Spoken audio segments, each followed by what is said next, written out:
ഇതൊരു കിലോ കരിമീൻ വൃത്തിയാക്കി വരഞ്ഞു വെച്ചതാണ്.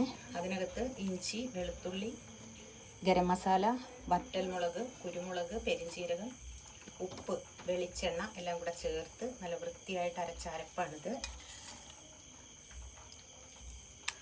ഇത് വൃത്തിയായിട്ട് വരഞ്ഞു വെച്ച മീനിൽ പരട്ടി കൊടുക്കുക ഒന്നിലായിട്ട്.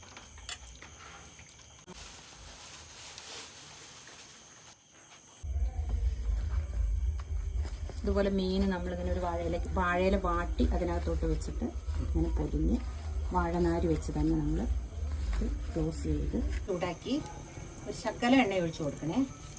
ശകലം കറിവേപ്പില ഇട്ട് കൊടുക്കുക.